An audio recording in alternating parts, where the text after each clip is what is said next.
Hello, Dave Morelli here. This next section of videos that I'm going to do is I'm building a Flintlock Hawken style long stock or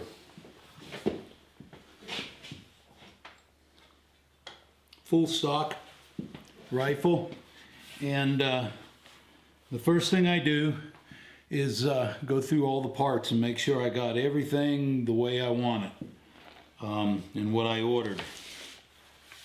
It's very important. This particular one, I went with a pre-carved stock. I've done them from the block of wood before. I went with the pre-carved this time because this rifle here is going to have a lot of extra foo-for-alls on it, and I wanted to spend the time doing the foo-for-alls and less time working on the stock. If you're ordering parts like this and you order a pre-carved stock, it is not a drop-in fit piece, okay? The stock is made to where it can be shaped and carved into many different types, styles of rifle, okay? There's still a lot of wood that comes off of this before you're done. For instance, the buttstock, I mean, it's just got a flat buttstock on it. We're going to put a crescent Hawken buttstock on it, so that has to all be cut, shaped, fitted, and then carved down, and then smoothed down to match the profile of the Hawken rifle. This one's going to have an early style patch box on it, and some carving and some etching and some engraving. So this is what we're gonna work with. I got my barrel. It's 36 inch. I'm gonna probably make it a full 36 inch barrel. A lot of the Hawkens got cut down as time went on, but I like a longer barrel, and so does the guy that wants this rifle.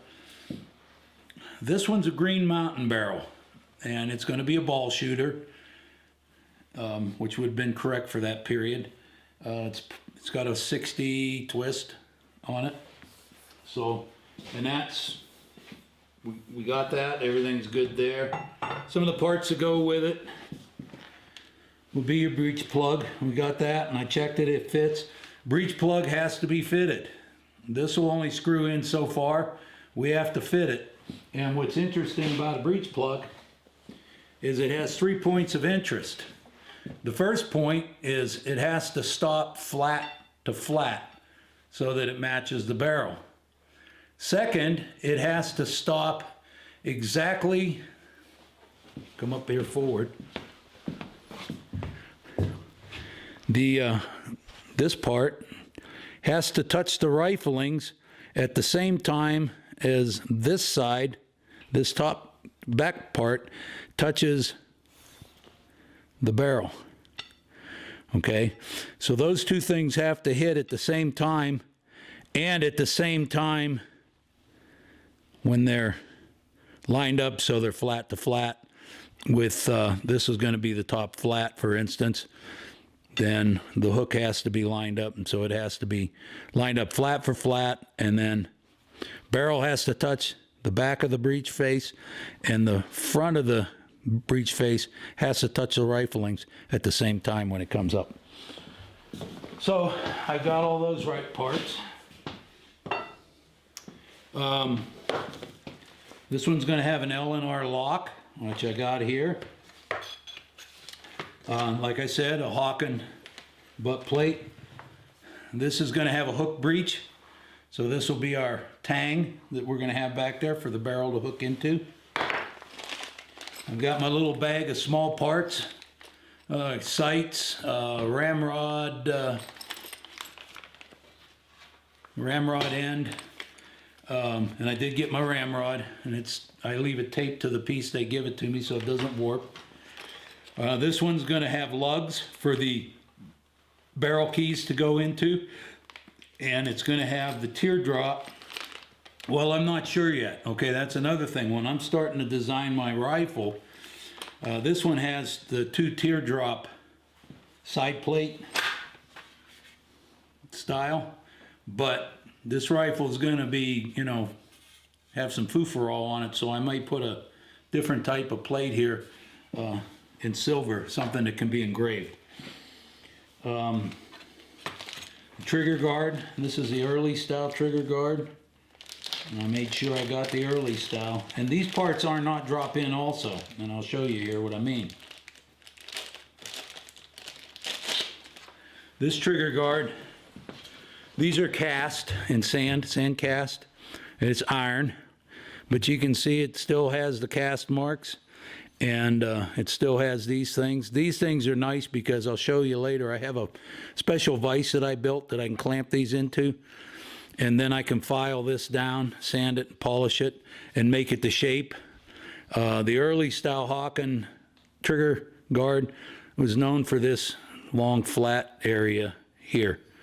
And so we got the correct trigger guard. This one's going to have L&R also double set trigger, and I checked it and it worked. Then I have my barrel or my ramrod tubes, and this is going to go on the front of the gun. This is going to be the nose cap. I got that, and it's the right size. The only thing I've really done yet, this is going to be the patch box that's going on this gun.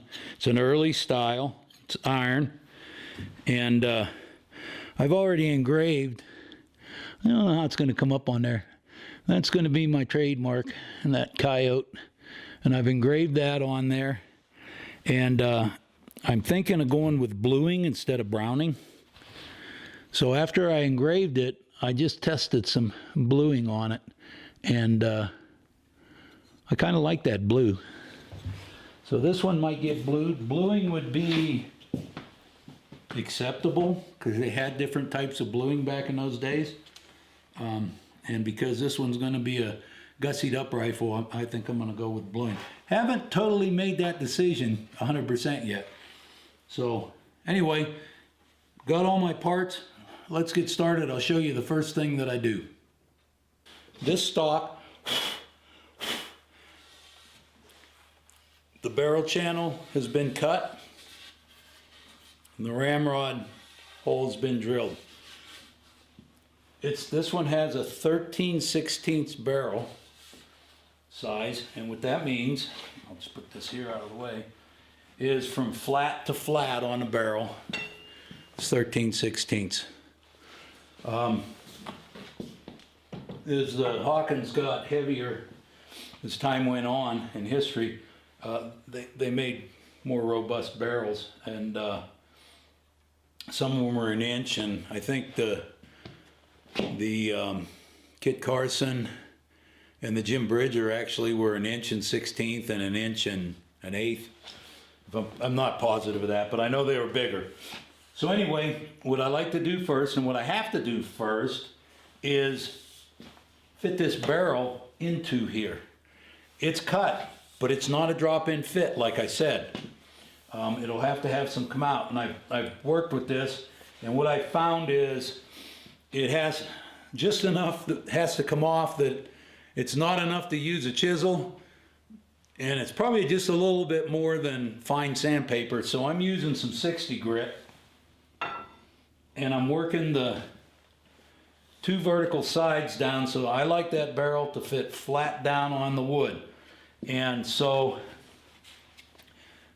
I'm using, you're going to end up, if this is your first rifle, or if you're just building one from yourself, cut some blocks of hardwood, because you're going to need them to do some sanding.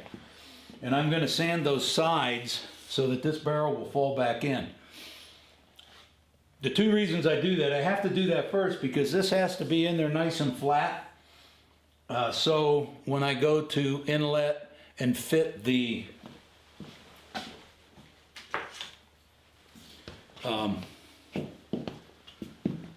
tang, barrel's where it's supposed to be, and then I can more accurately fit the tang. I haven't put the breech face on the barrel yet, but I'm going to do that later, or that'll probably be next down the list. The other reason I'm doing this is I want this barrel to stay in this stock when I'm not working on it, and that will keep the stock from warping. It's damp, it's spring, we don't want it to warp. So you have to support the rifle real well, and you got to be careful. You can't crush it because these are very thin. It's strong wood, but you can break it. And the biggest mistake, and I know it because I made it on my first rifle, is not having this perfectly up and down with that up and down cut. The tendency is to sand it at a little bit of an angle, and if you do that, you're just going to sand the edge that's next to the barrel on the top, and then you'll have a gap there. So you want to keep it perfectly straight up and down as you do it. And this isn't a fast process. You do a little bit, you put it in, you check it, you see where it needs, maybe mark it, you take it out. If it seems like you got a little bit of a gap here and it's tight on that side, then don't work on this side anymore. Work on that side and take your time. I like to not have more. This is almost a little too much wood sticking out because you're going to be putting some pressure on the side, and it's going to, we don't want to do that. So you move it around as you need to. And then I also have this set up back here so I can actually support it back here a little too. The more supported it is, the less chance you have a break and stuff. So I've been working on this a little bit before I started the video, and it's pretty close. So a couple other things you want to be careful of when you're looking and checking it. I always start back here where it's about where it's going to go. It drops right into the floor, and it's dropping right into the floor all the way out. Do not squeeze it down with any more than very, very light force, because if it's not going to fit, it's going to break that channel. So be very careful. This one here, I can look in the front. It's sitting. It's not perfectly on the floor, but it's so close. I'm going to leave it alone. It's a lot further. So now that's on there flat. Okay. Now I can go on and do other stuff. I may not come back to this stock. I'll probably take the barrel out to put the breech plug on, but then I'll put this back on, and I might be working on the butt plate, and this will stay in here, and this will actually keep that stock from warping, because I may not get back to it. I may work on other parts for a while. I may be sanding that butt plate and polishing it or whatever. So in the damp weather, this here will stay. The other thing is this stock is cut so when it's sitting on the bottom, you can see it's pretty much swallowed up the barrel. I guess I can bring it over there. You can see it's pretty much swallowed the flat. There's very little sticking out. And that's okay, because when you start finishing the stock, you can trim that down so it's usually about half of the barrel sticking. That flat sticking out is about what you want. Different, you can make it whatever you want, but it's almost swallowed up. You can see in there it's flat on the floor.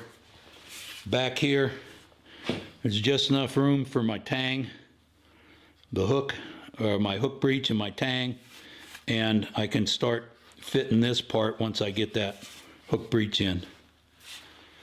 So that's the start, and as I go along with this project, I'll keep updating you, and I'll try to keep you from making the mistakes that I've made, so that if you're building this rifle for yourself, or maybe it's your first rifle and you're just trying to get into it, you can bypass some of the stuff that I had to.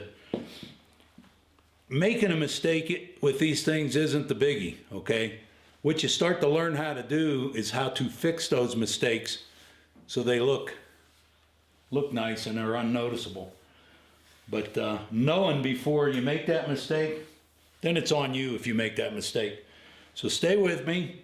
I'll give you an update every time I do something, and we'll build this rifle together. I'm Dave Morelli, and I'll see you next time.